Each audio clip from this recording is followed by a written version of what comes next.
Ladki Bahin e-KYC करण्यासाठी ज्या पात्र लाभार्थ्यांना पती किंवा वडील नसतील तर काय करावे? आज आपण लाडक्या बहिणींसाठी आनंदाची बातमी घेऊन आलेलो आहोत. महाराष्ट्र शासनाने सुरू केलेल्या मुख्यमंत्री माझी लाडकी बहीण योजना या महत्त्वाकांक्षी योजनेतील लाभार्थी महिलांना सध्या ई-केवायसी करण्याच्या प्रक्रियेत येत असलेल्या अडचणींवरती राज्य शासनाने मोठा व महत्त्वपूर्ण निर्णय घेतलेला आहे. महिला व बालविकास मंत्री आदितीताई तटकरे यांनी या बाबतीमध्ये महत्त्वाची माहिती दिलेली आहे. यामुळे 1,500 रुपयांच्या हप्त्याबाबत लाडक्या बहिणींची चिंता आता मिटणार आहे. ही ई-केवायसी करत असताना लाभार्थी महिलांना अनेक तांत्रिक अडचणी येत होत्या. अनेक महिलांना पती किंवा वडील नसल्यामुळे ई-केवायसी करता येत नव्हती. ही अडचण प्रशासनाने गांभीर्याने घेतलेली आहे.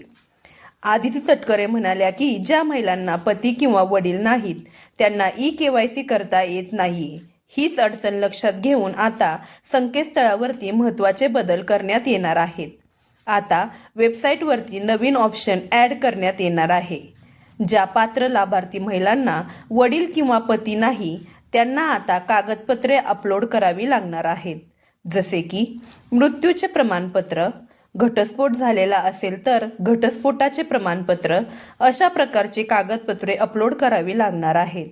संकेतस्थळात हे बदल झाल्यानंतर सर्वच महिलांना कोणतीही अडचण न येता ई-केवायसी प्रक्रिया पूर्ण करता येणार आहे. ही माहिती अधिकृत आहे. सध्या ई-केवायसी करण्याची अंतिम मुदत ही 18 नोव्हेंबर 2025 ही आहे. संकेतस्थळावरती बदल करण्याचे काम सुरू असल्यामुळे अनेक महिला वेळेत ई-केवायसी पूर्ण करू शकणार नाहीत. तांत्रिक अडचण व संकेतस्थळात सुरू असलेले बदल पाहता लाभार्थी महिलांकडून ई-केवायसी करण्याची मुदत वाढवून देण्याची मागणी करण्यात येत आहे. तांत्रिक अडथळे दूर झाल्यानंतर महिलांना पुरेसा वेळ मिळावा यासाठी राज्य शासन लवकरच मुदतवाढीबाबत निर्णय घेणार आहे.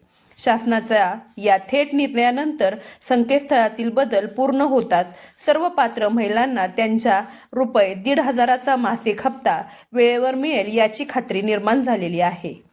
तसेच जर आपण पहिल्यांदाच या चॅनलवरती आला असाल तर अशाच नवनवीन व महत्त्वपूर्ण माहितीसाठी आपल्या चॅनलला सबस्क्राईब करा. धन्यवाद.